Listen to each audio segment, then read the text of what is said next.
না করলে হবে না। গৌরহরি নিজে আচরণ করে শিক্ষা দেওয়ার জন্য তাই মাতৃ চরণে প্রণাম দিলেন। মনে আছে গতকালের প্রসঙ্গ? গৌরহরি মায়ের চরণে প্রণাম দিলেন, আমরা গতকাল এই পর্যন্ত শুনেছিলাম। একদিন মাতৃ পদে করিয়া প্রণাম, প্রভু কহে মাতা মুড়ে দেহ এক দান। গৌরহরি বলছেন, মা আমি তোমার কাছে একটা ভিক্ষা চাইব। মনে আছে মা প্রসঙ্গ গতকাল যারা এসেছো? গৌরহরি বলছেন আমি তোমার কাছে একটা ভিক্ষা চাইব। কি দিয়ে বলছেন? প্রণাম দিয়ে। প্রণাম না দিয়ে কিন্তু বসা যাবে না, প্রণাম না দিয়ে ভাগবত থেকে যাওয়া যাবে না। আপনি গুরু দর্শন করতে গিয়েছেন, সাধু দর্শন করতে গিয়েছেন, প্রণাম দিয়ে বসবেন, প্রণাম দিয়ে যাবেন।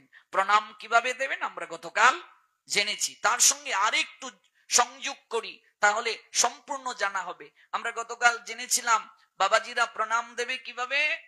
ষষ্ঠাঙ্গে যদি শরীরে শক্তি থাকে, অর্থাৎ হস্তদয়, পদদয়, জানুদয়, বক্ষস্থল, মস্তক, চক্ষু, মন, বাক্য, এই সমাহারে প্রণাম, দণ্ডবত প্রণাম। শরীরে শক্তি থাকলে প্রণাম দেবে কয়বার? তিনবার। তিনবার প্রণাম দেবে। যদি ষষ্ঠাঙ্গে দেওয়ার সুযোগ না থাকে তাহলে দেবে কিভাবে?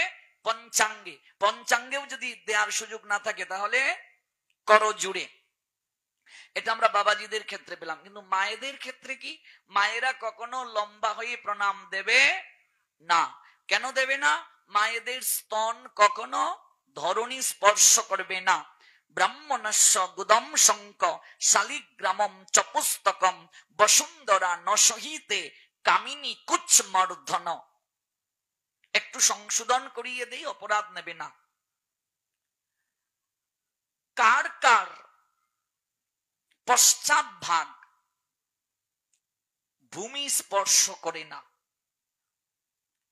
ব্রাহ্মণস্য গুদম শঙ্ক শালিগ্রামম চ পুস্তকম বসুন্ধরা নসহিতে কামিনী কুচ্ছমর্ধন।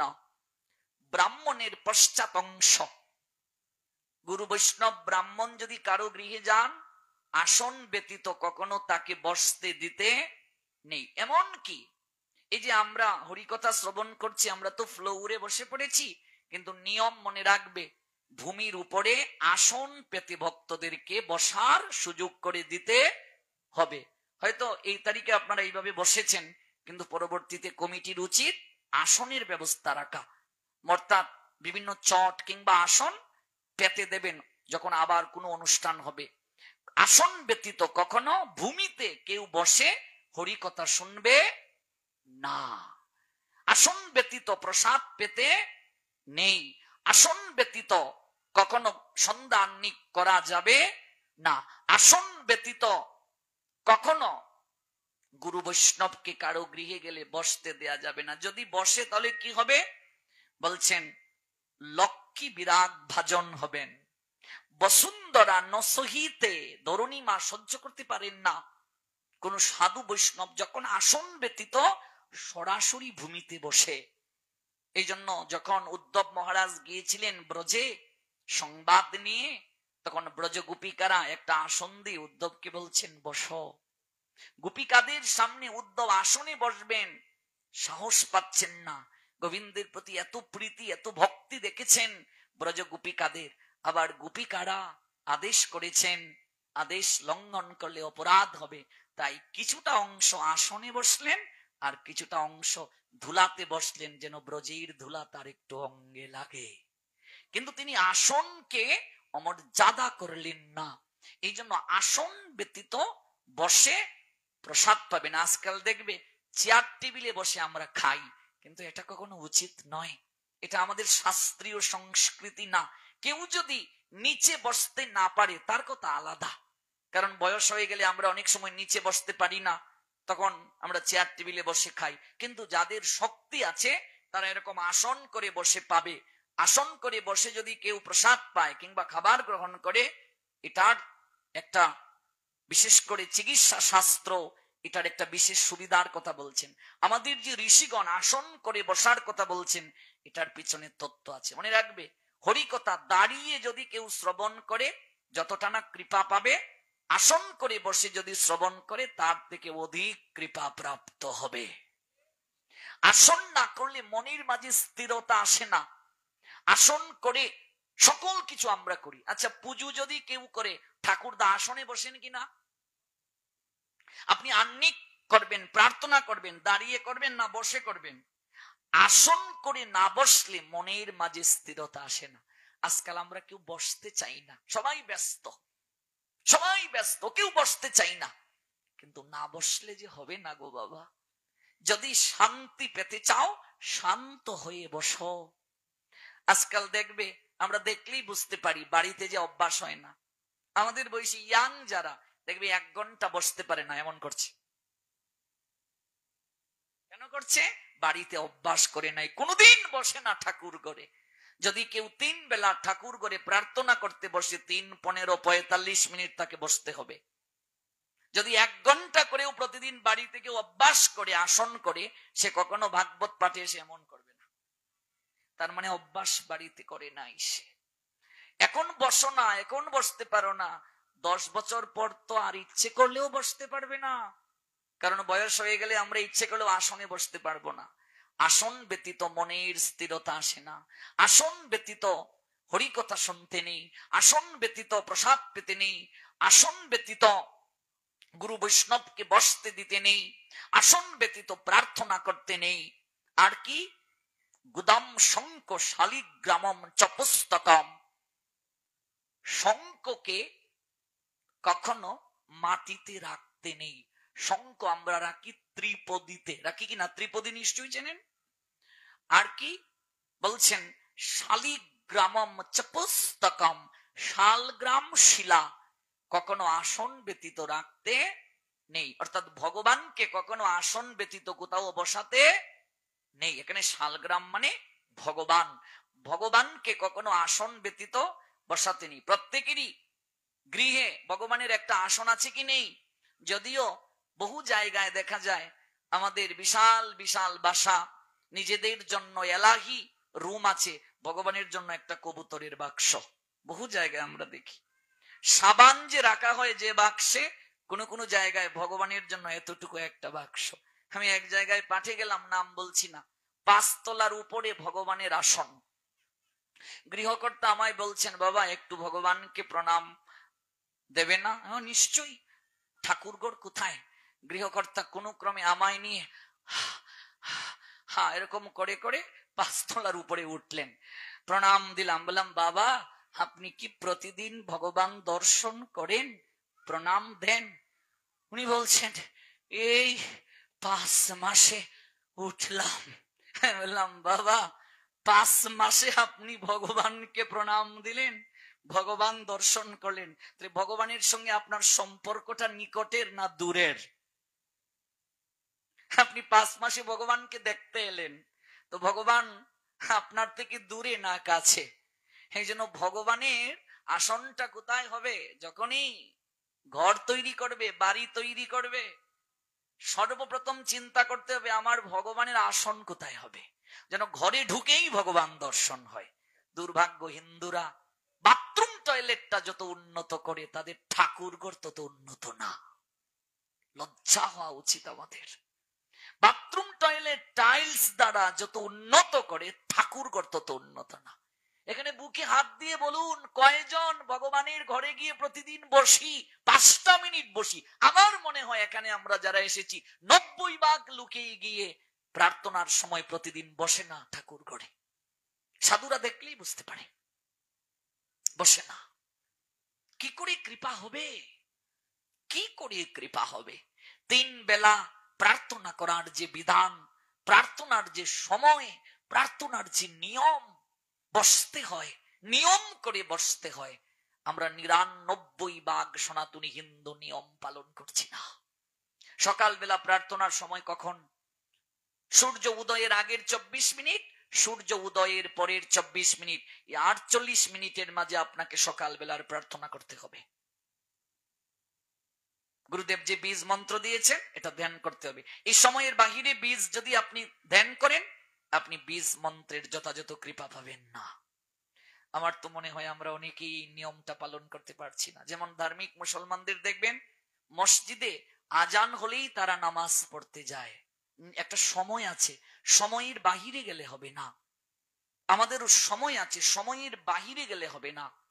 দুপুর বেলা প্রার্থনার সময় 12টা বাজার আগের 24 মিনিট, 12টা বাজার পরের 24 মিনিট, 48 মিনিটে মুহূর্ত হয়, 30টা মুহূর্ত বিষ্ণু পুরাণ বলছেন।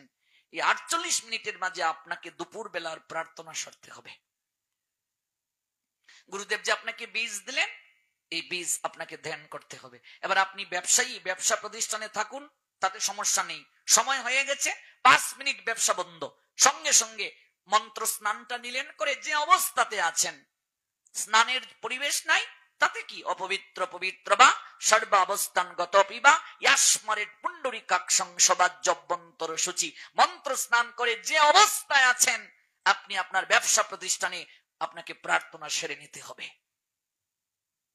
করতেই হবে আপনাকে, নিয়ম লঙ্ঘন করা যাবে না। সন্ধ্যাবেলার প্রার্থনা সূর্য অস্ত যাওয়ার আগের 24 মিনিট, সূর্য অস্ত যাওয়ার পরের 24 মিনিট, এই 48 মিনিটের মাঝে আপনাকে প্রার্থনা করতে হবে। আজকাল বিভিন্ন মন্দিরগুলোতে পর্যন্ত আরতি হয় 8টায়, রাত্রে 8টার সময় 9টার সময় আরতি হয়। নিয়ম লঙ্ঘন করছি আমরা, নিয়ম পালন করছি না, সময়কে গুরুত্ব দিচ্ছি না। যে বাবা আমি ব্যবসায়ী মানুষ, আমি রাত্রে 10টায় ব্যবসা থেকে আসি, তারপরে এসে আমি ফ্রেশ হই, তারপরে সে গুরু মন্ত্র জপ করি। গুরুদেবকে বলছে বাবা গোসাই, বাবা গোসাই আমি কিতা করতাম, আপনি কইন ইতার কিতা করবে রে বাবা, তুই তো ব্যবসায়ী মানুষ, ইতা তো আর পারতে না, তুই 10টার সময় আইয়া তুই করিলাইস প্রার্থনা। তো ওই লুভি গুরু একটু দক্ষিণা দিলে নিয়মও চেঞ্জ হয়ে যায়, যা তোর সব পাপ আমার। এত সহজ নয়, গুরুকেও ডান্ডার বাড়ি খেতে হবে। লুভি গুরু কামি চেলা উভয়ে নরকে গেলা। আমরা শিষ্য কেমন জানেন? শিষ্য 3 প্রকার, উত্তম, মধ্যম, কনিষ্ঠ। উত্তম শিষ্য কি? বলার আগেই সেবা করবে, উপলব্ধি করবে কি প্রয়োজন, গুরুদেবকে বলতে হবে না। মধ্যম, বলার পর যে শিষ্য করে সে হলো মধ্যম শিষ্য। কনিষ্ঠ শিষ্য, বাবা এটা করো, আগে গুরু মহারাজ করছি, কিরে করলে না, গুরু মহারাজ করছি, কয়েকবার বলা হলো তারপর করে। আর অধম, বলার পরও যে করে না। দীক্ষাকালে প্রতিজ্ঞা করা হয় আমি এগুলো করব, করছি না, অধম। গুরুদেবার শিষ্য ঘোড়ায় চড়ে যাচ্ছেন। আচ্ছা, ঘোড়ায় চড়ে যাওয়ার কথা, এটা কি এখনকার ঘটনা না অনেক আগের ঘটনা? ঘোড়ায় চড়ে যাচ্ছেন, তখন আর বিটকেস ছিল না, ট্রলি ছিল না, কাঁধ ব্যাগ ছিল না, পুতলি বুঝেন, পুতলি, পুতলির মাঝে কাপড় চোপড় বেঁধে নিয়ে যাওয়া হতো। ঘোড়ায় চড়ে গুরুদেব যাচ্ছেন, পুতলিতে কাপড় চোপড় শিষ্য বহন করে তিনি পিছনে বসেছেন। ঘোড়া দুর্দান্ত গতিতে ছুটছে, পুতলি থেকে একটা কাপড় পরে গেল, শিষ্য এই কাপড়টা আর তুলল না। গুরুদেব বললেন, কিরে বাবা, পুতলি থেকে কাপড়টা পড়ে গেল, তুই যে তুললি না? বলছে, গুরুদেব আমি আপনার অধম সন্তান, আপনি তো বলেননি, তাই আসলে আমি কাপড়টা তুলিনি, আপনার আজ্ঞা আমি পালন করি। বলছে, বাবা পুতলি থেকে একটা কাপড় পড়ে গেছে, এটাও তোমাকে বলে তোলাতে হয়, তোমার এই জ্ঞানটা নেই? তো যাও, তুমি এত আজ্ঞাবাহী আমার সন্তান, আমি যা বলবো তাই তুমি করো। তাহলে তোমায় বললাম ঘোড়া থেকে যা পড়বে তুলবে, ঘোড়া থেকে যা পড়বে তুলবে। কিছুক্ষণ পর ঘোড়া মল ত্যাগ করলো, শিষ্য নেমে মলটাকে হাতে নিয়ে বলছে, গুরুদেব এই নেন, কৃপা করে গ্রহণ করুন। এরে হতচ্ছাড়া, তুই ঘোড়ার মল হাতে করে এনে আমায় দিচ্ছিস? গুরুদেব আপনি তো বলছেন ঘোড়া থেকে যা পড়বে তাই তুলবে। গল্পটা শুনুন, আর আমরা শিষ্য হিসেবে কোন জায়গায় আছি এটাও মিলিয়ে নিন। বলছে, আপনি তো বলছেন ঘোড়া থেকে যা যা পড়বে তাই তুলবে, তোর বিবেক নেই যে মলটা তুলে তুই আমায় দিচ্ছিস? গুরুদেব আপনি কৃপা করে একটা তালিকা করে দিন, কি কি তুলবো আর কি কি তুলবো না। তো তখনকার সময়ে কলম ছিল না, দুয়াত ছিল। আমরা যদিও দুয়াত পাইনি, কিন্তু আমাদের বাড়িতে একটা দুয়াত দেখেছি, বাবারা দুয়াতে নাকি লিখতেন ছোটবেলা। দুয়াত দ্বারা একটা তালিকা করে দিলেন গুরুদেব, এই তুলবে, কাপড় চোপড় আদি যা কিছু আছে সকল কিছু তুলবে। দুর্দান্ত গতিতে গুড়া দৌড়াচ্ছে, গুরুদেব নিজেই পড়ে গেলেন ঘোড়া থেকে। শিষ্য তালিকা খুলে সকল কিছু তুললো, গুরুদেবকেই তুললো না। এবার পুতলির কাপড় চোপড় গুছিয়ে বৃক্ষের নিচে গিয়ে পুতলি বহন করে শিষ্য বসে আছে। গুরুদেব একটু বয়স্ক, বাবা রে, কিরে তুই কোথায়? গুরুদেব আমি এখানে। ওরে কুলাঙ্গার, তুই আমার শিষ্য নামের কলঙ্ক, তুই আমাকে না তুলে কাপড় চোপড় তুলে পুতলি বেঁধে তুই বৃক্ষের ছায়ায় তুই বিশ্রাম নিচ্ছিস। বলছে গুরুদেব লিস্টে আপনার নাম নেই।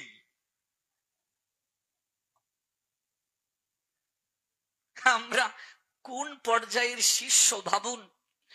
গুরু মুখ পদ্ম বাক্য চিত্তেতে করিয়া ঐক্য, আর না করিও মনে আশা। কিন্তু তার সঙ্গে বিবেকটাকে কাজে লাগাতে হবে কিনা, মনুষ্যত্বটাকে কাজে লাগাতে হবে কিনা। ওই মনুষ্যত্বের বিকাশের জন্য গুরুদেব মন্ত্র দেন। মন মানে হৃদয়, ত্র মানে তারণ করা, এটাকে বলে বীজ। বীজ কোথায় বপন হয়? জমিতে। তো জমিতে বপন করার আগে হাল চাষ করতে হবে কিনা, আগাছা পরিষ্কার করতে হবে কিনা, সার দিতে হবে কিনা। উর্বর যদি জমি না হয়, বীজ যতই দেন, বীজ থেকে ফসল হবে, অঙ্কুরিত হবে। তো দেখুন কি বলছেন মরমী সাধক, মন তুমি কৃষি কাজ জানো না, এমন সোনার জমিন রইল পতিত, আবাদ করলে ফল তো সোনা। এই দেহটা কি বাবা? জমি। দেহটা কি? জমি। গুরুদেব বীজ দিয়েছেন, বীজ। বীজ অঙ্কুরিত করার পর পরিচর্যা না করলে বীজ থেকে চারা গাছ হবে। আর চারা গাছ হলেই কি শেষ? যদি জল সিঞ্চন না করা হয়, বেড়া যদি না দেয়া হয়, তৃণভোজী প্রাণী তো খেয়ে নেবে চারা গাছ। এবার আমাদেরকে গুরুদেব দীক্ষার সময় যে বীজ দিলেন, পরিচর্যার অভাবে সেই বীজ আছে না শুকিয়ে গেছে? অনবরত ভালো করে জেনে যান, বুঝে যান দীক্ষিত ব্যক্তি যারা, অনবরত এক সপ্তাহ যারা ত্রিসন্ধ্যা করে না, তাদের দীক্ষা বাতিল হয়ে যায়, পুনরায় তাদেরকে আবার দীক্ষা নিতে হবে। বীজ শুকিয়ে গেছে, বীজ থেকে আর চারা গাছ হবে না। একদিন যদি ত্রিসন্ধ্যা মিস করে কেউ, সকালে দুপুরে সন্ধ্যায় একটা সময়ও যদি সে না করে, 3 দিন না কে সূর্য দর্শন করে প্রায়শ্চিত্ত করতে হয়। আজকাল অধিকাংশ লোকরাই দীক্ষা নেয় দেহ শুদ্ধির জন্য, ভাবে দীক্ষা বুঝি দেহ শুদ্ধি। এটাই তো ভুল কথা। দীক্ষা দেহ শুদ্ধি নয়। দীক্ষা গ্রহণ মানে একজন স্পিরিচুয়াল মাস্টার গ্রহণ করা, আধ্যাত্মিক শিক্ষক, যিনি আপনাকে হাতে কলমে শেখাবেন, আপনাকে হাত ধরে ভগবানের কাছে নিয়ে যাওয়ার পথ দেখিয়ে দেবেন, নিয়ে যাবেন। বিয়ে হলো, বৌমা দীক্ষিত না, জল খাবে না শ্বশুর শাশুড়ি, তাই গুরুদেবকে সংবাদ দেয়া হলো। গুরুদেব এলেন, একটা তালিকা করে দিলেন, এই বাজার করে নিয়ে এসো। বাবা গোসাই একটু কমিয়ে দেন না, ব্যবসাটা ভালো যাচ্ছে না। বাবা গোসাই একটু কমিয়ে দিলেন। তারপর যা রবিবারে দীক্ষা, কানে এসে বাবা গোসাই একটা ফু ফু দিয়ে চলে গেলেন। তারপর দীক্ষার আগে আমি মুরগির ঠ্যাং খেতাম, দীক্ষার পরও মুরগির ঠ্যাং খাচ্ছি। দীক্ষার আগে আমি বিড়ি খেতাম, দীক্ষার পরও বিড়ি খাচ্ছি। দীক্ষার আগে আমি গাঁজা খেতাম, দীক্ষার পরও গাঁজা খাচ্ছি। তাহলে আমার দীক্ষা নিয়ে পরিবর্তন কি হলো? দীক্ষা মানে তো নবজন্ম। তো আমার যে নতুন জন্ম হলো, আমার পরিবর্তনটা কি হলো? আমার অসৎ গুণগুলো কি পরিবর্তন হয়েছে? যদি না হয়, বুঝবে আমি দীক্ষা নিয়েছি, এটা আমার কখনো কার্যকরী হয় নাই, গুরু সঙ্গে সম্পর্ক হয় নাই, মন্ত্রের সঙ্গে সম্বন্ধ হয় নাই। মন্ত্রের এত শক্তি, কেউ যদি যথাযথভাবে গুরু মন্ত্র ধ্যান করে, এই গুরু মন্ত্র ধ্যানের দ্বারা গোবিন্দ আসবে হাত দুটো প্রসারিত করে তাকে কোলে তুলে নেয়ার জন্য। ভবের ঘাটে আসবেন গোবিন্দ, তাকে কুলে তুলে নেয়ার জন্য। কাজেই এগুলো ভয় দেখানোর কথা না, এগুলো শাস্ত্রের কথা। এই কথাগুলো শোনার অর্থ হলো আমাদের মাঝে যেন চেতনা জাগে। ভয় যতদিন হৃদয়ে না আসবে ভক্তি আসে না, ভয় থেকে ভক্তির উদ্রেক। এই কথাগুলোর অর্থ নিজের জীবনের সঙ্গে মিলাতে হবে। সত্যি তো আমরা পাপ করছি, কাল থেকে অন্তত আহ্নিকটা করব ঠিকভাবে, এইরকম চেতনা নিয়ে যেতে হবে, নইলে ভাগবত থেকে পরিবর্তন হবে না। আপনি যেখানে যে অবস্থায় থাকুন আপনি প্রার্থনা মিস করবেন না, যুক্ত থাকুন ভগবানের সঙ্গে। আপনি বাসে আছেন তাতে কি, মনে মনে প্রার্থনা সেরে নিন। আপনি যেখানে যে অবস্থাতে থাকুন না কেন ভগবানের সঙ্গে যুক্ত থাকুন। গৃহে বা বনেতে থাকো সদা হরি বলে ডাকো। যেখানে যে অবস্থাতে থাকুন, যে জায়গায় থাকুন না কেন, আপনি জানেন ভগবানের সঙ্গে আপনি কেমন সম্বন্ধ স্থাপন করেছেন, আর কেউ সেটি জানে না। ভগবানের সঙ্গে আপনার সম্বন্ধ কি, আপনি তার সঙ্গে সতত সম্বন্ধ রাখুন, তা না হলে হবে না। দক্ষতা অর্জন, দীক্ষা অর্থ দক্ষতা অর্জন। কতটা নিজেকে দক্ষ করে তুললাম, কতটা সম্বন্ধ স্থাপন হলো ভগবানের সঙ্গে। প্রশ্ন করতে হবে যে আমার দীক্ষা জীবন 40 বছর, আমি কতটা ভগবানের কাছে গেলাম, কতটা ভগবানের নিকটে গেলাম। অনেক গুরুদেব দীক্ষা দিয়ে চলে গেলেন, আর সংবাদ নেননি শিষ্য ঠিক মতো পালন করছে কিনা। অনেক শিষ্য গুরুদেবের সঙ্গে আর সম্বন্ধ রাখেন না, এটা উচিত নয়। অনবরত যারা এই নিয়ম লঙ্ঘন করবে আয়ু কমে যাবে তাদের, কঠিন বেদি হবে, ভগবান থেকে একদিন দূরে সরে যাবে। এই জন্য আমি দীক্ষা নেব ভগবানের সঙ্গে সম্বন্ধ স্থাপনের জন্য। আমি ত্রিসন্ধ্যাটা করব ঠিকভাবে, আসন করে বসে ত্রিসন্ধ্যা করতে হবে। যারা অপারগ, নিচে বসতে পারে না, তারা চেয়ারে বসেই করুক, যেহেতু বয়স হয়ে গেছে নিচে পারছে না। কিন্তু যাদের শরীরে শক্তি আছে তারা যদি আসন করে না বসে, ওরা কপট, ওদের অপরাধ হবে। ওই আসন প্রয়োজন, ভগবানের জন্য একটা আসন প্রয়োজন, ভগবানকে মাটিতে রাখতে নাই। কাজে 5 তলায় ভগবান রাখার দরকার নাই। ভগবানকে এমন জায়গায় রাখুন যেন সব সময় ভগবানের সঙ্গে আপনার ভাব বিনিময় হয়, দৃষ্টি বিনিময় হয়। কোথাও যাবেন ভগবানকে প্রণাম দিয়ে দর্শন করে বের হন। ঘরে ঢুকবেন যেন সতত ভগবানের দর্শন হয়। শয়নের ঘরে চরণের দিকে একটা ভগবানের ছবি টাঙ্গিয়ে রাখুন, মস্তকের দিকে নয়। মস্তকের দিকে টাঙ্গিয়ে রাখলে দর্শন হবে না, চরণের বরাবর নয়। এই চরণ যায় পালঙ্কে, চরণ থেকে একটু উপরে ছবি টাঙ্গিয়ে রাখুন, যেন ঘুম ভাঙ্গার পর চোখটা খুলেই আপনার ভগবান দর্শন হয়। অনেকে বলে শয়নের ঘরে ভগবানের ছবি টাঙ্গাতে নেই, আমরা স্বামী স্ত্রী সঙ্গ করি। ভগবানের দর্শন করেই সন্তান নিতে হয়, ভগবানের নাম নিয়েই সন্তান নিতে হয়। সন্তান নেয়ার জন্য তিথি, নক্ষত্র, দিন, ক্ষণ, ঋতুকালীন সময় অনেক বিচার আছে, এগুলো লজ্জার বিষয় নয়। আজকাল অনেক গুরুদেব, অনেক আলোচক এই কথাগুলো বলেন না। আমি একটা ইয়াং ছেলে, কালকে বিয়ে করব, আমাকে জানতে হবে না কি করে আদর্শ সন্তান নিতে হয়? আমি একটা ইয়াং মেয়ে, কালকে মা হব, আমাকে জানতে হবে না আমি আদর্শ কি করে সন্তানের মা হব? তিথি, নক্ষত্র, দিন, ক্ষণ, ঋতুকালীন সময়, গর্ভকালীন সময়ে মায়ের অবস্থান, সন্তান ধারণের সময় পিতামাতার মনোবৃত্তি, মায়ের সাধনা, এগুলো শাস্ত্রে আছে, এগুলো জানতে হবে। আমি কোনো একটা জায়গায় পাঠে গিয়েছি, নাম বলতে চাই না। নিচে 3টা রুম ফাঁকা। আমাকে বলছেন বাবা আপনি আমাদের এখানে এসে থাকবেন, সুব্যবস্থা আছে, আমাদের থাকার কোনো অভাব নাই। দেখুন রুমগুলো ফাঁকা, আমার একটাই ছেলে, আপনি এসে থাকবেন, আমরা খুব আনন্দ পাবো। বললাম ভগবান কোথায় গো মা, প্রণাম দেব? সাধুরা প্রথমে ঘরে ঢুকে কি করবে? না ড্রয়িং রুমে গিয়ে আগে বসবে, ভগবানকে প্রণাম দেবে। সাধু আপনার গৃহে গিয়েছেন, আপনার দায়িত্ব আগে ভগবানের ঘরে নিয়ে যাওয়া, তিনি দেখবেন যে ভুল আছে কিনা, আসন বিন্যাস ভুল আছে কিনা, এগুলো সাধু দেখবে, শিখিয়ে দেবে। তোমাদের ভগবানের ঘর কোথায় গো মা? এবার উনি আমাকে নিয়ে যাচ্ছে, এই তো প্রথম তলা, সিঁড়ির দিকে নিয়ে গিয়ে এইভাবে সিঁড়িটা উঠলো, সিঁড়ি উঠার পরে দেখবেন একটু ব্যালকনির মতো থাকে, এখানে নিচে ভগবান রাখা। হ্যাঁ, বললাম মা তোমার গৃহে জল খাবো দূরের কথা, আর তোমার গৃহে প্রকৃত সাধু কোনোদিন থাকবে না, জল গ্রহণ করবে না। তোমার নিচে 3টা ঘর ফাঁকা, মানুষ থাকার জায়গা নেই, একটা ঘরে ভগবান থাকার জায়গা হলো না, তাকে ব্যালকনিতে ফেলে রেখে দিলে। লজ্জা নিবারণের কাপড়টাও জগতে নিয়ে আসো নাই।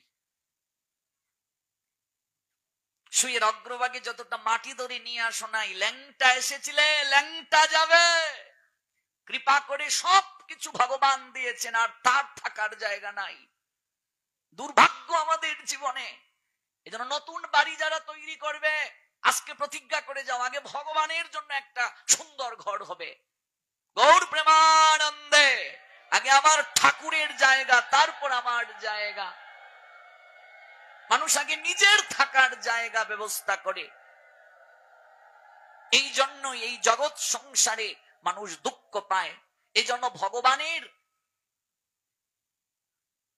ভগবানের যে থাকার জায়গা গোলক বৃন্দাবন, সেখানে তাদের জায়গা হয় না।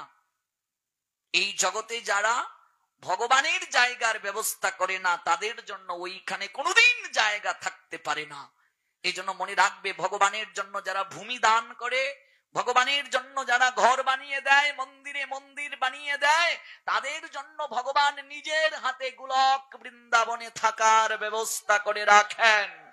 তাদের জন্য থাকার জায়গা করে দেন গোলক বৃন্দাবন ধামে। এই জন্য অন্তত একটা সাধুদের থাকার ঘর রাখুন, যে আমার গুরুদেব আসলে এই ঘরটায় থাকবেন, সাধুরা আসলে একটা রুমে থাকবে। ভগবানের জন্য একটা রুম রাখুন। ভগবান যে রুমে থাকবেন, সেই রুমে কখনো শয়ন করতে নেই। আজকাল আমরা যে রুমে থাকি, ভগবানকেও সেখানে রেখে দেই, এটা উচিত নয়। সর্বপ্রথম চিন্তা করতে হবে, আমার প্রভু কোথায় থাকবেন, এটাই হচ্ছে সর্বপ্রথম ভাবনা। গতকাল বলেছিলাম না, যশোদা নন্দ মহারাজকে যতটা ভালোবাসতেন, তার থেকে অধিক ভালোবাসতেন গোপালকে। আমরা বলি কি, গোপাল আমার ছেলে, বৃন্দাবন থেকে গোপাল এনেছি, গোপাল আমার ছেলে। কি খেতে দাও? চিনি, মিশ্রি, বাতাসা, লাড্ডু। আর দেখবে অনেকে আমাদেরকে জিজ্ঞেস করে, প্রভুজি একাদশীর পরের দিন 15 দিনে একদিন চিরা দিয়ে ভোগ দিয়ে পালন করলে হবে না? বললাম কেন গো মা? 15 দিনে একদিন শুদ্ধ থাকো, একটু পঞ্চব্যঞ্জন ভগবানকে নিবেদন করবে। বলে আমি সময় পাই না প্রভু, একটু চিরা দিয়ে ভোগ দিলে হবে না? কতটা ছোট মন আমাদের, কতটা দুর্ভাগা আমরা। শুদ্ধ থাকছি 15 দিনে একদিন, একাদশীর আগের দিন সংযম, একাদশীর দিন তো আহার নাই, পরের দিনও সংযম। অন্তত পারণের দিন 5টা ব্যঞ্জন দিয়ে ভগবানকে তুলসী দিয়ে একটু প্রসাদ পাবো। সেই দিন অনেকেই খিচুড়ি ভগবানকে, অনেকে আবার খুঁজে চিরা দিয়ে ভোগ দিলে হবে কিনা। চিরা ভোগ দিয়ে পালন করলে কি হবে আমাদেরকে জিজ্ঞেস করে। আমি বললাম কি আর করা, তোমার ঘরে যে ভগবান বসেছেন তার দুর্ভাগ্য, চিরা দিয়েই করো পালন। গোপালকে চিনি, মিষ্টি, বাতাসা, লাড্ডু, আর মাসের মাঝে হয়তো 1-2 দিন একটু খিচুড়ি প্রসাদ। এবার একটা গভীর কথা বলি, একেবারে অন্তর থেকে বিচার করবে। তোমার পেট থেকে যে সন্তানটা বের হলো, বেশি নয় 1 সপ্তাহ, তাকে চিনি, মিশ্রি, বাতাসা আর ফলমূল দেবে, কলার কমলা দেবে। 7 দিন, বেশি নয়। তোমার ছেলে ঘরে থাকবে? কথা বলো, থাকবে? কেন থাকবে না? কেন? ও কাকিমা কি রান্না করেছো, ও জেঠিমা কি রান্না করেছো, দৌড় দেবে। ছেলে ঘরে থাকবে না। আমার পেট থেকে যে সন্তান বের হলো, চিনি মিশ্রি বাতাসা কলা কমলা তাকে দিলে 7 দিন দিলে সে যদি আমার গড়ে থাকতে না পারে, তাহলে বছরের পর বছর চিনি মিশ্রি বাতাসা খেয়ে আমার গোবিন্দ আমার ঘরে কি করে থাকতে পারে? কি করে থাকতে পারে? বিচার করে সিদ্ধান্ত নাও। প্রশ্নই উঠে না, প্রশ্নই উঠে না। থাকতে পারে না, থাকতে পারে না। জিব্বার লালসায় যে ইতি উতি দায়, শিষ্ণদর পরায়ণ কৃষ্ণ নাহি পায়। আমরা তো ভগবানকে ঘরের সদস্য ভাবতে পারি নাই। ভগবানকে বসিয়েছি বসাতে হয় বলে, কিন্তু তার সঙ্গে সম্বন্ধ হয়নি আমাদের। সম্বন্ধ করিয়া ভজে কৃষ্ণ তারি নাহি তেজে, বাকি সব মরে অকারণ। সম্বন্ধটা মুখ্য। ওই সম্বন্ধ স্থাপনের জন্য বসো, তার জন্য সর্বোত্তম জায়গাটা রাখো। ভগবানের ঘরটা আমার থাকার ঘরের থেকে সবচেয়ে সুন্দর হবে। ব্যাস আসনটা অন্যান্য ভক্তদের থেকে সুন্দর হবে, কারণ এখানে ব্যাসদেব স্বয়ং অবস্থান করবেন। আমি নয়, ব্যাসদেবের প্রতিনিধি। আমি যা বলছি এটা আমি বলছি না, ব্যাসদেব আমায় দিয়ে বলাচ্ছেন। এই আসনটা মূলত আমার। এটা কার আসন? ব্যাসদেবের আসন। এই জন্য দেখবেন আগে আসনটাকে আমরা পুজো করে নিয়েছি। বেশ, আসনটা সর্বোত্তম হবে। আমার ঘরে ভগবানের আসনটা সর্বোত্তম হবে। আমি যে পালঙ্কে শয়ন করি তার থেকে ভগবানের শয়ন কক্ষটা সুন্দর হবে। এটাকেই বলে ভালোবাসা, এটাকেই বলে ভক্তি, এটাকেই বলে শ্রদ্ধা। এই জন্য আমরা জানলাম শালগ্রাম শিলা বা ভগবান কখনো মাটিতে রাখতে নেই। শ্লোকটা কি?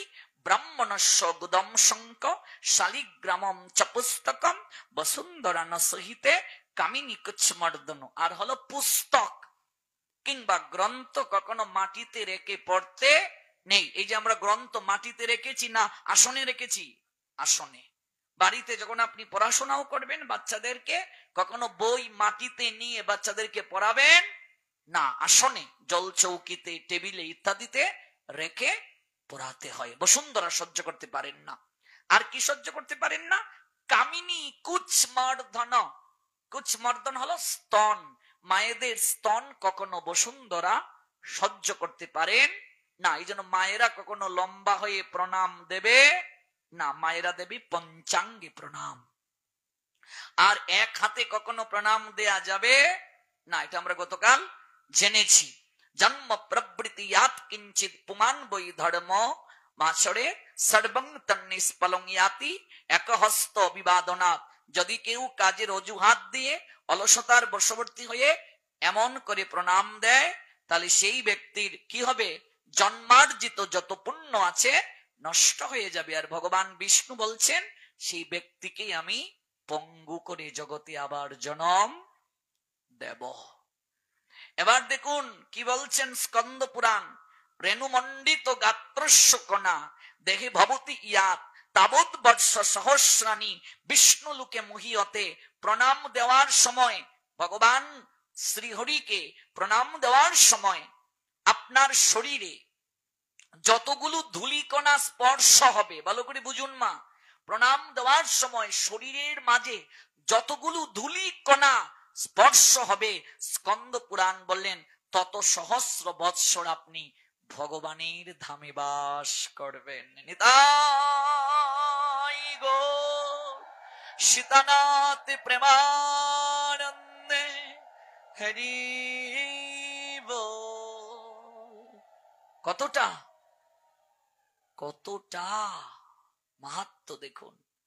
রবীন্দ্রনাথ ঠাকুর এই জন্যই চমৎকার করে বললেন, আমার মাথা নত করে দাও হে তোমার চরণ ধুলার তলে, সকল অহংকার হে আমার ডুবাও চুকের জলে। প্রণাম যখন দেবে নয়নের জলে প্রেমাঞ্জলি দেবে। প্রণাম যখন দেবে আর কি দেবে? গোবিন্দকে সবই তো তার। কি দেব? ধন সম্পদ দেব? ধন সম্পদের দেবী লক্ষ্মী তো তার চরণে পড়ে থাকেন, তার আবার এগুলোর প্রয়োজন আছে কি? ধন সম্পদের দেবী লক্ষ্মী তার চরণে পড়ে থাকেন, কি দেব তাকে? শুধু দুফোঁটা নয়নের জল দাও। আমার মাথা নত করে দাও হে তোমার চরণ ধুলার তলে। গোবিন্দ, আমার এই মস্তকটা তোমার চরণ তলে সতত যেন আমি নত রাখতে পারি, তুমি আমাকে এই কৃপাটা করো। সকল অহংকার হে আমার ডুবাও চোখের চলে। এই জগৎ সংসারে আমার তো কিছু নেই গোবিন্দ, আমি কিচ্ছু নিয়ে আসিনি, কিছু নিয়েও যেতে পারবো না। তুমি যা কিছু আমায় দিয়েছ, এই সকল কিছু আমি প্রাপ্ত হয়েছি, আমি যেন কোনোদিন অহংকার না করি প্রভু। এই সকল কিছু তোমার, আমি যেন এটা সতত এই ঋণটা স্বীকার করতে পারি। আমারে না যেন করি প্রচার আমার আপন কাছে। এই সকল কিছু পেয়ে আমি যেন আমার ভোগ লালসা, আমার প্রচারে যেন এগুলো ব্যবহার না করি। তোমার ইচ্ছা করো হে পূর্ণ। তুমি যা দিয়েছ এই সকল কিছু দিয়ে যেন তোমার সেবা করে হাসতে হাসতে তোমার নামটা নিয়ে জগৎ থেকে আমি যেতে পারি। তোমারই ইচ্ছা করো হে পূর্ণ আমার জীবন মাঝে। তোমার ইচ্ছাটা পূরণ করো প্রভু। তুমি যে কারণে আমায় জগতে পাঠিয়েছ, এই জগতে অনেককে ধন দেননি, আপনাকে ধন কেন দিয়েছেন ভগবান? অনেককে সম্পদ দেননি, বৃহৎ ব্যবসা দেননি, আপনাকে বড় ব্যবসা ভগবান কেন দিয়েছেন? তোমার ইচ্ছা করো হে পূর্ণ আমার জীবন মাঝে। ভগবান আপনাকে দিয়ে তিনি কোনো কাজ করাতে চান, আপনার দ্বারা তিনি ভগবানের ইচ্ছাটা বাস্তবায়ন করতে চান। এই জন্য আপনাকে ভগবান অর্থ দিয়েছেন, আপনাকে ক্ষমতা দিয়েছেন ভগবান, আরেকজনকে দেননি, আপনাকে দিয়েছেন। আপনার দ্বারা ভগবান জগতে কিছু করাতে চান। দুর্ভাগ্য কি জানেন, আমরা অনেকেই ক্ষমতার মসনদে বসে ভগবানের জন্য কিচ্ছু করি না। খুব দুঃখ হয় এগুলো আমাদের। এত এত রাজনৈতিক নেতা, তারা ভগবানের জন্য কিছু ভাবেন না। যারা হিন্দু ধর্ম অবলম্বী, এগুলো আমার দুঃখ হয়, কষ্ট হয়। খুব একটা ভালো সেক্টরে কেউ দায়িত্ব পালন করছে, ভগবানের জন্য কিছু ভাবে না, যে ভগবান আমায় কৃপা করে এই জায়গাটা দিয়েছেন, তার জন্য আমার একটা কিছু করা দরকার, তার জন্য আমার একটা দায়বদ্ধতা আছে। এটা খুব দুঃখ হয়, এটা খুব কষ্ট হয়। রবি ঠাকুর সাধারণ কবি নয়, ঋষি কবি। আচ্ছা ভাবুন তো, জগতে কোন এক শিল্পপতি, আচ্ছা তার দ্বারা কি একটা সুন্দর মন্দির করা সম্ভব কিনা? নিশ্চয়ই সম্ভব। তাকে ভগবান কেন দিয়েছেন এই অর্থ? তার দ্বারা ভগবান সেবা গ্রহণ করতে চান।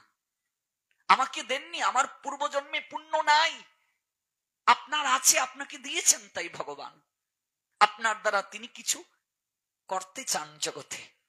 কত সুন্দর শাস্ত্রের কথা। রবি ঠাকুর শুধু কবি নয়, ঋষি কবি। তিনি শাস্ত্রের কথাই কবিতায় লিখলেন, গীতাঞ্জলিতে আছে, আমি নিজেরে করিতে গৌরব দান, নিজেরে কেবলই করি অপমান, আপনারে শুধু ঘেরিয়া ঘেরিয়া ঘুরে মরি পলে পলে। প্রভু গো, সকল অহংকার হে আমার ডুবাও চোখের চলে। আমারে না যেন করি প্রচার আমার আপন কাজে, তোমার ইচ্ছা করো হে পূর্ণ আমার জীবন মাঝে। যাচি হে তোমার চরম শান্তি, পরাণে তোমার পরম কান্তি, আমারে আড়াল করিয়া দাঁড়াও হৃদয় পদ্ম দলে। সকল অহংকার হে আমার প্রভু ডুবাও চোখের চলে। আমার সকল অহংকার নয়নের জলে পরিষ্কার করে দাও প্রভু, ধুয়ে মুছে পরিষ্কার করে দাও, স্বচ্ছ করে দাও আমার এই হৃদয়। এই হৃদয় আয়নায় যেন আমি একবার তোমায় দর্শন করে যেতে পারি। রবি ঠাকুরের প্রার্থনা দেখুন, একটি নমস্কারে প্রভু, একটি নমস্কারে সকল দেহ লুটিয়ে পড়ুক তোমার এই সংসারে। আচ্ছা আমার এই দেহটা কখন লুটিয়ে পড়বে বাবা? মৃত্যুর সময়। আর কোন মুখ দিয়ে কথা বের হবে? অঙ্গ প্রত্যঙ্গ নড়াচড়া করবে। আমি যদি এখন মরে যাই, আমার এই দেহটা এই জায়গায় লুটিয়ে পড়বে, সবাই বলবে রাহুল বাবাজি আর নেই, আমার এই দেহটা এখানে লুটিয়ে পড়বে। বলছেন সকল দেহ লুটিয়ে পড়ুক তোমার এই সংসারে। তোমার এই সংসারে যেদিন আমার দেহটা লুটিয়ে পড়বে, সেদিনও যেন আমি তোমাকে একটা প্রণাম দিয়ে যেতে পারি। একটি নমস্কারে প্রভু, একটি নমস্কারে সকল দেহ লুটিয়ে পড়ুক তোমার এই সংসারে। অন্তত সেই দিনটাতেও যেন আমি তোমাকে একটা প্রণাম দিয়ে এই জগৎ থেকে যেতে পারি। আমি আর কিচ্ছু চাই না। সকল দেহ লুটিয়ে পড়ুক তোমার এই সংসারে।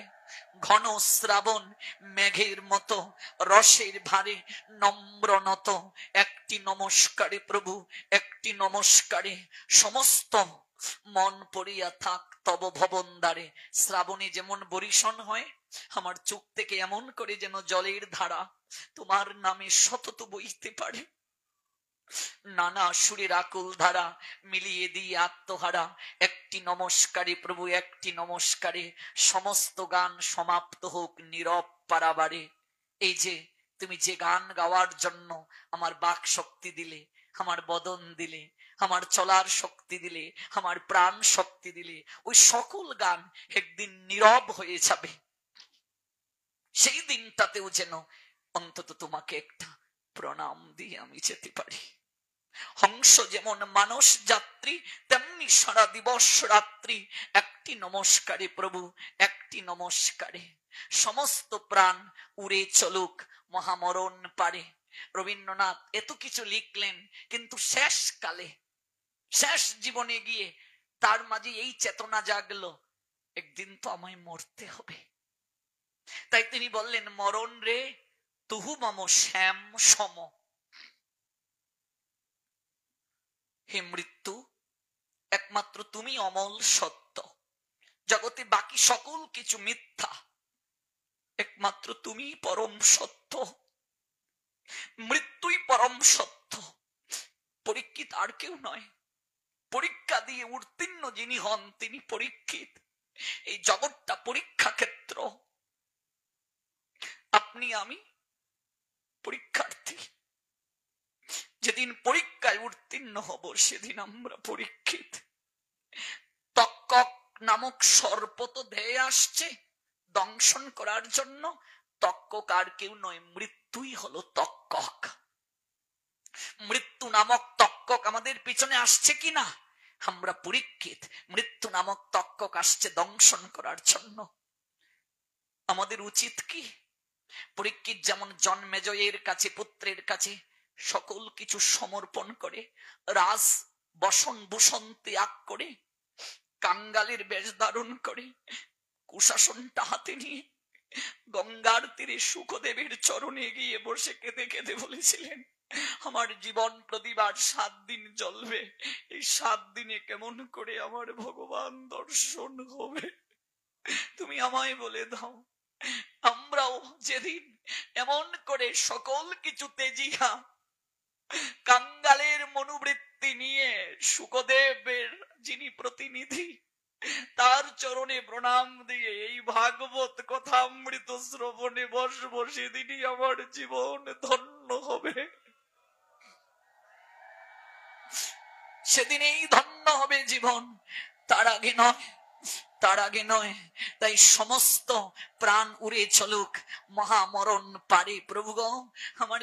আমারই দেহ থেকে প্রাণ যেদিন উড়ে যাবে, আমি সেই দিনও একটা প্রণাম দিয়ে আমি জগৎ থেকে যেন যেতে পারি, আমার এই দেহটা যেন শেষ হয়। এটাই তো প্রার্থনা হওয়া উচিত। একটা মনুষ্য জীবের আর কি প্রার্থনা হবে? শেষের দিনে ভগবানকে দর্শন, তাকে প্রণাম দিয়ে যাওয়া।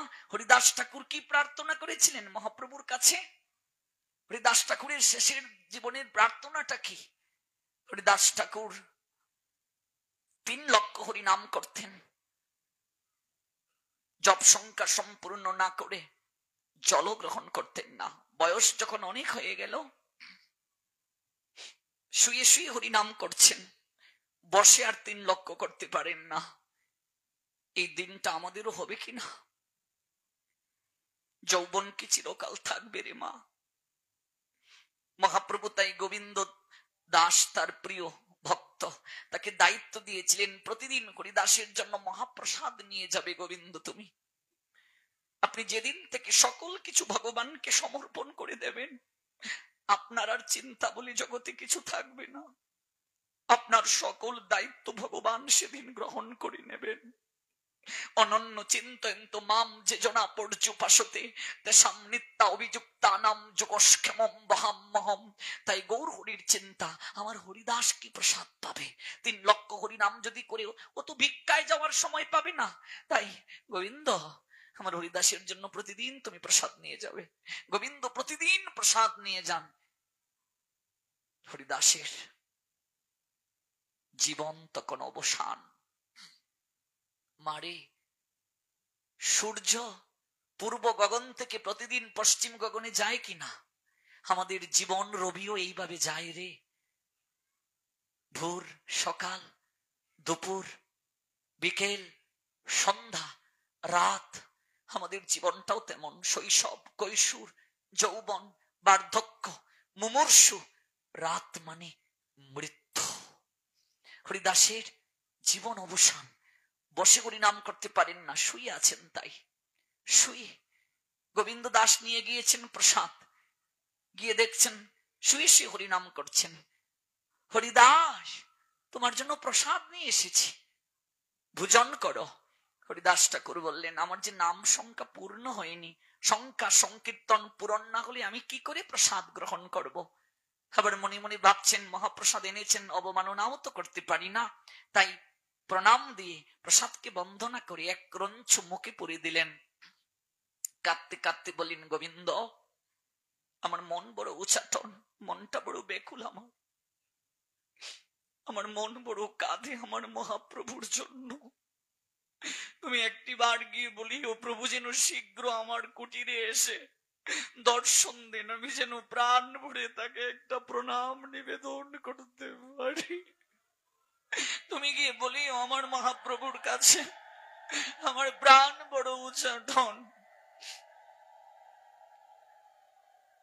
ওগো প্রাণ কান্দে মো দিবানিশি, যাইতে আপন দেশ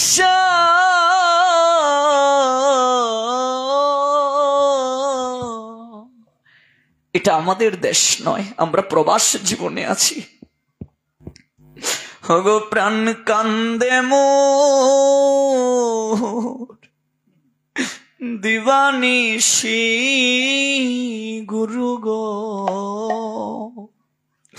আমার যাইতে আপন দেশ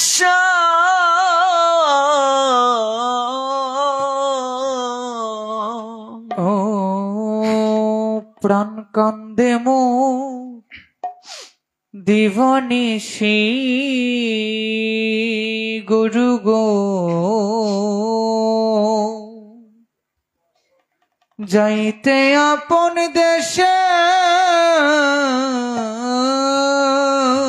আমারে মনোবন্ধব নাই গো,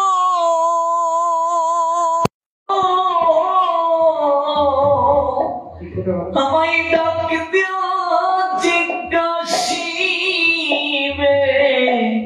গুরু, আমার মনোবন্ধব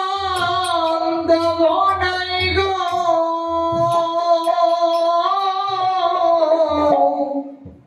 ডাক দাবি কাশিবে গো গুরু, গুরু আমি রইলাম পরবাসে, আমার মনোবন্ধব নাই গো, ও ডাক দাবি কাশিবে গো গুরু, আমি রইলাম পরবাসে। কেউ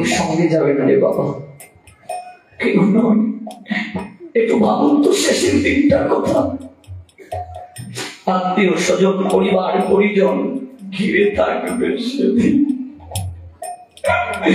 কেউ দেখবে না। প্রাণ পাখি তাদের পিঞ্জিরা ছেড়ে কখন যে উড়াল দিয়ে চলে গেছে কেউ দেখবে না। লক্ষ্মী ছাড়া আমার কপাল পুরা,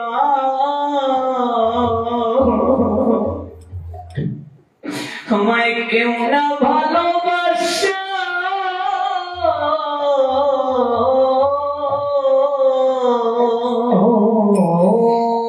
লক্ষ্মী ছাড়া কপাল পোড়া গুরু গো, আমায় কেউ না ভালোবাসে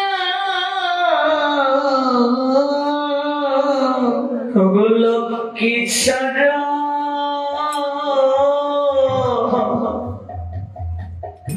আমার কপাল পোড়া,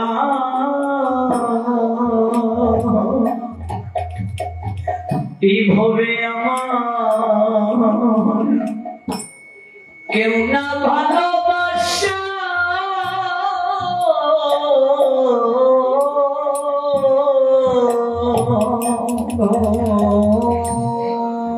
লক্ষ্মী ছাড়া কপাল পোড়া গুরু গো, কেউ না ভালোবাসে এই জগৎ সংসারে গুরু বৈষ্ণব ভগবান ছাড়া আমাদের আর কেউ প্রকৃত আপনার নয় রে বাবা। এই জড় জগতে যত ভালোবাসা, এই ভালোবাসা চাওয়া পাওয়া ছাড়া আর কিচ্ছু না। তিনটা দিন বিছানায় পড়লে বুঝবে মা সংসার কত বিচিত্র, কদিন থাকবে পুত্র পুত্র বধূ, বুঝবে সেদিন ভালোবাসা কি। যতদিন সংসারে দিতে পারবে, খাটতে পারবে, যৌবন শক্তি ব্যবহার করতে পারবে, সবাই ভালোবাসবে। তাই মহাজন বলছেন, হে গুরুদেব, হে কৃপানিধি, এই ভবে সত্যিকার অর্থে কেউ আমায় ভালোবাসেন না। লক্ষ্মী ছাড়া কপাল পুরা কেউ না ভালোবাসে। আমার এমনও বান্ধব নাই গো আমায় ডাক দিয়ে জিজ্ঞাসে,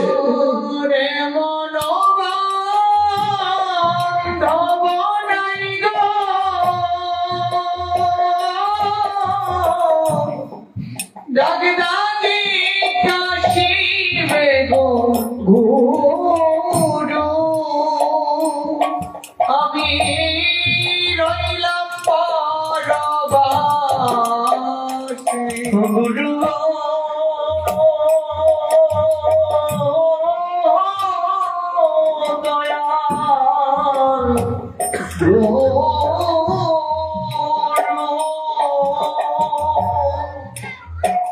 গুরু আমি রইলাম পরবাসে।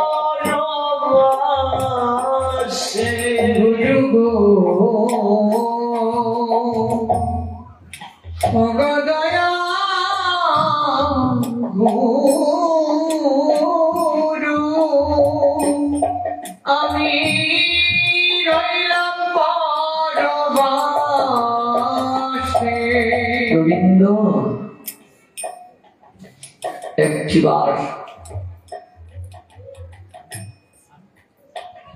একটিবার তুমি মহাপ্রভুকে গিয়ে বলবে, প্রভু যেন এসে আমায় দর্শন দেয়। আমার প্রাণ বড় উচাটন, প্রাণটা পুরো ব্যাকুল তার চরম দর্শনের জন্য। গোবিন্দ দাস গিয়েছেন, গোবিন্দ আমার হরিদাস কেমন আছে? প্রভু কোনদিন হরিদাসকে শুয়ে শুয়ে হরিনাম করতে দেখিনি, আজ তাকে শুয়ে শুয়ে হরিনাম করতে দেখেছি। শরীরটা তার ভালো না, তুমি দর্শনের জন্য কান্না করে করে প্রার্থনা জানিয়েছি। গৌরী বস্তু আর ধরে রাখতে পারলেন না নয়নে, শুধু ভক্ত ভগবানের জন্য কাঁদে না রে বাবা। যদি সত্যিকার অর্থে গোবিন্দের প্রতি, গৌরাঙ্গের প্রতি ভক্তের প্রীতি থাকে, গৌর গোবিন্দ কাঁদেন ভক্তের জন্য।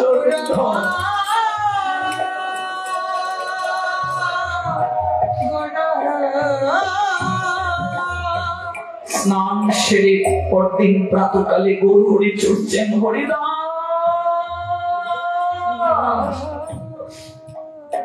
হরিদাস কেমন আছো?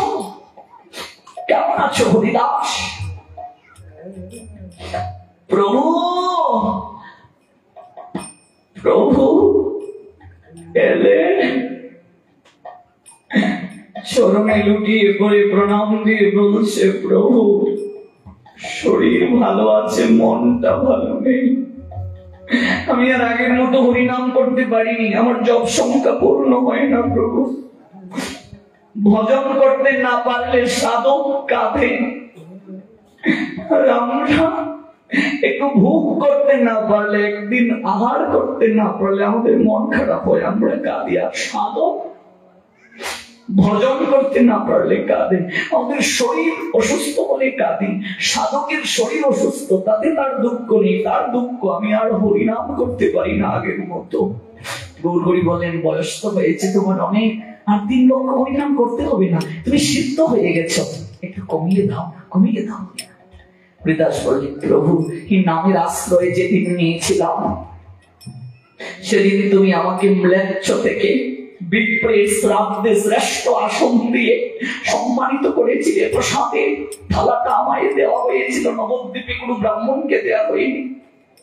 এই নামের আশ্রয় নেওয়ার কারণে তুমি আমাকে বৈকুণ্ঠের স্থান দিলে, আমি নাম কমাতে পারবো না। প্রভু গো, তুমি আমাকে অনেক দিয়েছো, ভিক্ষুকের মতো তোমার কাছ থেকে আমি ভিক্ষা চেয়েছি, নিয়েছি। আমার আরেকটা প্রার্থনা, প্রভু আমার কেন জানি মন বলছে তুমি অচিরে এই সংসার থেকে লীলা সংবরণ করে চলে যাবে। আমি এই দৃশ্য নিজের নয়নে কোনোদিন দেখতে পারবো না, আমি দেখতে পারবো না। সেই লীলা প্রভুরে কবু না দেখাইবা, আপনার আগে মোর শরীর পারিবা, আমি তোমার আগে চলে যেতে চাই। গৌরহরি বললেন, কিন্তু আমার সকল সুখ যে তোমারে নিয়ে হরিদাস, আমি কেমন করে থাকবো তুমি ছাড়া? তোমার আপন ভুবনে কোটি কোটি ভক্ত আছে আমি ছাড়া, কিন্তু আমার আপন ভুবনে তুমি ছাড়া যে আমার আর কেউ নেই। শ্রীগাল পুকুর টেনে নেবে এই দেবতাকে, আমি যে পতিত, আমাকে তুমি কৃপা করো। আমার একটাই প্রার্থনা, এই দুটো নয়ন দ্বারা আমার প্রাণ যখন দেহ থেকে নির্গত হবে, এই দুটো নয়ন দ্বারা তোমায় যেন আমি দর্শন করতে পারি। তোমার এই রাতুর রাঙ্গা অভয় দুটো চরণ যেন আমার বুকের মাঝে এনে স্থাপন করতে পারি। প্রভু গো, বদনে যেন তোমার নাম নিতে পারি, আর যাওয়ার সময় যেন একটা প্রণাম দিয়ে জগৎ থেকে আমি যেতে পারি। এই তো ভক্তের প্রার্থনা বলছি, প্রণাম দিয়ে এই জগৎ থেকে যেতে হয়, প্রণাম দিয়ে যাওয়া, এটাই শ্রেষ্ঠ প্রার্থনা। ঘড়ির কাঁটা আমাদের বিদায় জানাচ্ছে, একটা লীলা শুরু হয়ে গেছে, শেষ না করে তো আর মাঝখানে বিশ্রাম টানা যায় না। এই জন্য আমি শেষ করছি অল্প কথায়। হরিদাস ঠাকুরের ইচ্ছে পূরণ করেছিলেন গৌরহরি, পূরণ করেছিলেন তিনি। সকল ভক্তদেরকে নিয়ে আঙ্গিনায় কীর্তন করেছিলেন। রাতুল আতুল অভয় চরণ দুটি হরিদাস ঠাকুরের বক্ষে স্থাপন করেছিলেন। নয়ন দ্বারা গৌর দর্শন হয়েছিল, আর প্রণাম দিয়ে গৌর নাম করতে করতে হরিদাসের নিঃশ্বাস গিয়েছিল। প্রভু নিজের হাতে তাকে সমাধি দিয়েছিলেন, প্রভু নিজের হাতে তাকে স্নান করিয়েছিলেন পুরীর সমুদ্রে, নিজের হাতে ভিক্ষা করে হরিদাসের তরে বৈষ্ণব সেবা দিয়েছিলেন। এই তো সমর্পণ, এই তো ভক্ত ভগবানের সম্বন্ধ। এইভাবে যদি কেউ ভগবানকে ভালোবাসতে পারে, শেষের দিনটা এমনই তার সুগম হয়।